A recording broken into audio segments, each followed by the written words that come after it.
अपना संजीवन है, ये अपना संजीवन है।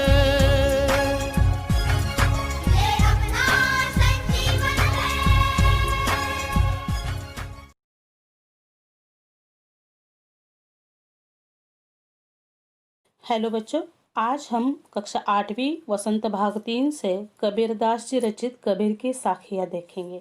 तो बच्चों, कबीरदास की जो साखियाँ है, इन साखियों से कबीरदास जी हमें समाज में जो फैली विसंगतियाँ है या फिर भेदभाव है या जो अलग अलग लोगों की प्रवृत्तियाँ होती है, इनके बारे में इन साखियों के माध्यम से बताने की कोशिश की है। उसी के साथ इन साखियों के माध्यम से कबीर हमें समाज में हमें कैसे पेश आना चाहिए, इसका संदेश भी देना चाहते हैं। तो बच्चों, कबीरदास की बहुत सारी साखियाँ हैं, लेकिन कक्षा 8वीं में हमें 5 साखियाँ उनके पढ़ने के लिए है। तो पहले हम कबीर की साखियाँ इस कविता का सार देखेंगे। तो बच्चों, कबीर की साखियाँ इस पाठ का सार, इस कविता का सार इस प्रकार है कि इन दोहों में कबीर मानवीय प्रवृत्तियों को प्रस्तुत करते हैं। पहले दोहे में कवि कहते हैं कि मनुष्य की जाति उसके गुणों से बड़ी नहीं होती है। दूसरे में कहते हैं कि अपशब्द के बदले अपशब्द कहना कीचड़ में हाथ डालने जैसा है। तीसरे दोहे में कवि अपने चंचल मन पर व्यंग करते हैं कि माला और जीभ प्रभु के नाम जपते हैं, पर मन अपनी चंचलता का त्याग नहीं करता। चौथे में कहते हैं कि किसी को कमजोर समझकर दबाना नहीं चाहिए, क्योंकि कभी कभी यही हमारे लिए कष्टकारी हो जाता है। जैसे हाथी और चींटी, एक छोटी सी चींटी हाथी को भी बहुत परेशान करती है। तो बच्चों, हाथी कितना विशालकाय प्राणी होता है, लेकिन छोटी सी चींटी उसके कान में चली जाती है तो उसे बहुत परेशान करती है। पांचवें दोहे का भाव यह है कि मनुष्य अपनी मानसिक कमजोरियों को दूर करके संसार को खुशहाल और दयावान बना सकता है। तो बच्चों, इस पाठ के सार के बाद हम कविता की ओर बढ़ते हैं और देखते हैं कि एक एक दोहे में कबीर जी हमें क्या बताना चाहते हैं। तो बच्चों, पहला दोहा इस प्रकार है। जाति न पूछो साध की, पूछ लीजिए ज्ञान, मोल करो तरवार का, पड़ा रहने दो मैन। तो इस दोहे पर आधारित शब्दार्थ इस प्रकार है। साधु मतलब साधु या सज्जन लोग, ज्ञान मतलब जानकारी, मोल खरीदना या भाव, तरवार तलवार, रहन रहने, मैन जिसमें तलवार रखी जाती है। तो बच्चों, इस दोहे की व्याख्या इस प्रकार है। तो बच्चों, इस दोहे की व्याख्या इस प्रकार है। इसमें कबीरदास जी कहते हैं कि हमें सज्जन पुरुष से उसकी जाति नहीं पूछनी चाहिए, अभी तो उसका ज्ञान देखना चाहिए। अर्थात मनुष्य को उसके जाति के आधार पर नहीं, उसके ज्ञान के आधार पर परखना चाहिए।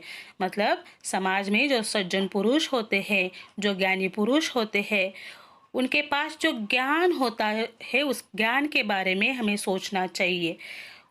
किसी मनुष्य के पास अगर ज्ञान बहुत सारा है, समाज के लिए जो ज्ञान जरूरी है वह है, तो उस इंसान की, उस सज्जन पुरुष के हमें जाति के बारे में बिल्कुल भी नहीं सोचना चाहिए। इसके लिए कबीर जी ने हमें बहुत ही अच्छा उदाहरण दिया है कि जब हम तलवार खरीदने जाते हैं तब हम कीमत किसकी करते हैं? तलवार की करते हैं, ना कि जो म्यान होती है उसकी जो कीमत होती है बिल्कुल नहीं करते।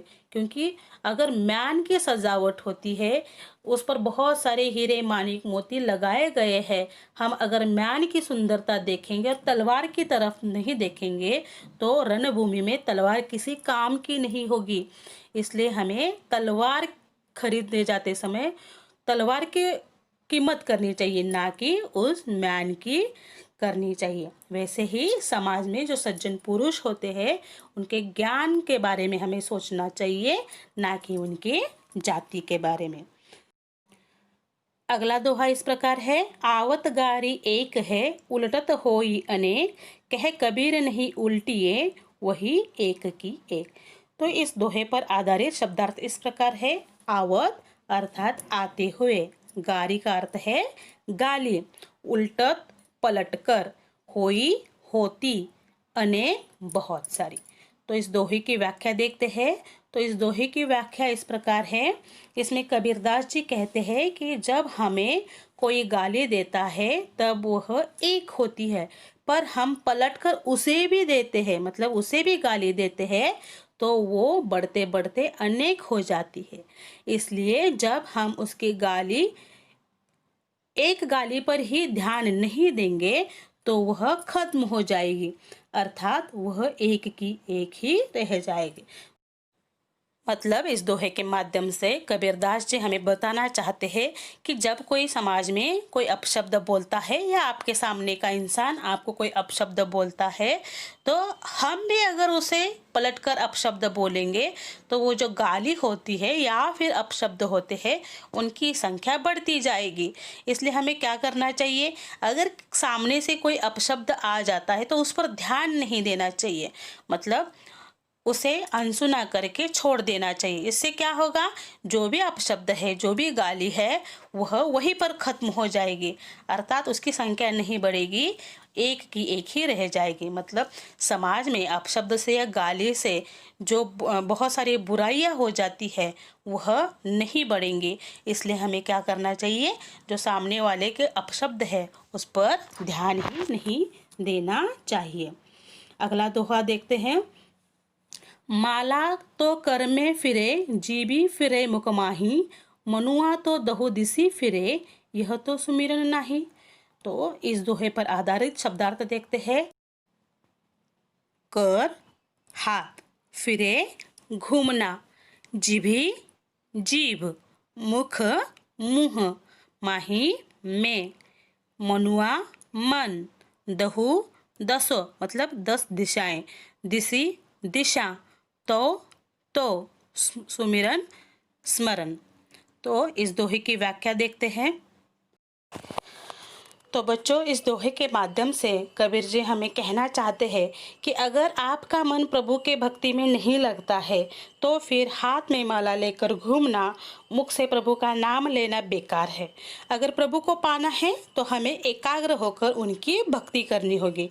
मतलब बच्चों, आपने देखा होगा कि जो बुजुर्ग लोग होते हैं उनके हाथ में माला होती है और वे भगवान का नाम स्मरण करते हैं, जाप करते हैं, तो उनके मुंह में हर दम भगवान का नाम होता है। लेकिन कुछ लोग ऐसे होते हैं जो दिखावा करते हैं कि वे भगवान की भक्ति करते हैं, उनके हाथ में माला होती है, उनके मुंह में भगवान का नाम होता है, लेकिन उनका मन जो है वह 10 दिशाओं में घूमता रहता है।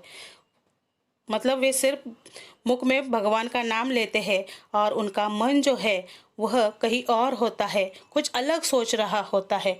तो हमें कबीर जी कहना चाहते हैं, ऐसे भगवान हमें नहीं प्रसन्न होंगे या भगवान की भक्ति ऐसी नहीं की जाती। अगर आपको भगवान को पाना है, प्रभु को पाना है, तो आपको एकाग्र होकर ही उनकी भक्ति करनी चाहिए।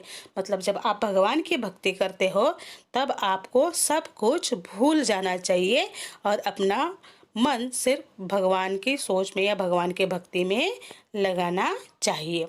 अगला दोहा देखते हैं। अगले दोहे में कबीर जी हमें क्या कहते हैं, देखो। कबीर घास ना निंदिए, जो पाँव तली होई, उड़ी पड़े जब आँखी में, खरी दुहेली होई। तो पहले इस दोहे पर आधारित शब्दार्थ देखते हैं। निंदिए मतलब निंदा करना, पाँव पाँव, तली यानी नीचे, आँखी आँख, खरी कठिन, दुहेली दुख देने वाली बात। तो इस दोहे की व्याख्या देखते हैं। तो व्याख्या इस प्रकार है। इसमें कबीरदास जी कहते हैं कि हमें कभी घास को छोटा समझकर उसे दबाना नहीं चाहिए, क्योंकि जब घास का एक छोटा सा तिनका भी आँख में गिर जाता है तो वह बहुत दुख देता है। अर्थात हमें छोटा समझकर किसी पर अत्याचार नहीं करना चाहिए। मतलब बच्चों, कबीरदास जी हमें बताना चाहते हैं या समझाना चाहते हैं कि जो घास होती है, सूखी हुई घास होती है, वह हम पाँव तले लेते हैं, उसे छोटा समझते हैं।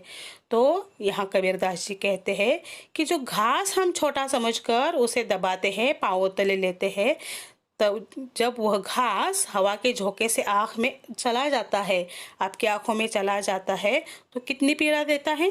वैसे ही जो समाज में लोग होते हैं, उन्हें हमें छोटा नहीं समझना चाहिए, क्योंकि उन्हें छोटा समझकर हम अगर उन पर अत्याचार करने लगेंगे, तब वे कब विद्रोह करके उठेंगे और आपको पीड़ा देंगे, इसके बारे में बताया नहीं जा सकता। इसलिए हमें किसी को भी छोटा नहीं समझना चाहिए। अगला दोहा देखते हैं। अगला दोहा है, जग में बैरी कोई नहीं, जो मन शीतल होए, या आपा को डारी दे, दया करे सब कोई। पहले इसके शब्दार्थ देखते हैं। जग संसार, बैरी शत्रु, शीतल शांति, आपा स्वार्थ। तो इस दोहे की व्याख्या इस प्रकार है।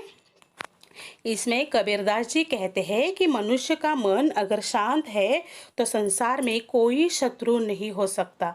यदि सभी मनुष्य स्वार्थ का त्याग कर दे तो सभी दयावान बन सकते हैं। अर्थात मनुष्य को अपनी कमजोरियों को दूर करके संसार में प्रेम दया फैलाना चाहिए। मतलब यहाँ कबीरदास जी कहते हैं कि कोई भी इंसान अगर शांत होता है या किसी के बारे में गलत नहीं सोचता है तो उसका इस संसार में कोई भी शत्रु नहीं हो सकता। सभी मनुष्यों को अपने स्वार्थ का त्याग करना चाहिए, सबको दयावान बनना चाहिए। अर्थात जो क्रोध जैसे कमजोरियां है उसे दूर करके संसार में हमें सिर्फ प्रेम और दया भाव फैलाना चाहिए। तो बच्चों, यहाँ हमारे कबीर की साखियाँ, ये जो कविता है, पूर्ण हो जाती है। आपका गृह कार्य है ये जो कबीर की साखियाँ है व्याख्या सहित आपको लिखना है और उसी के साथ आपको शब्दार्थ भी लिखने हैं। धन्यवाद।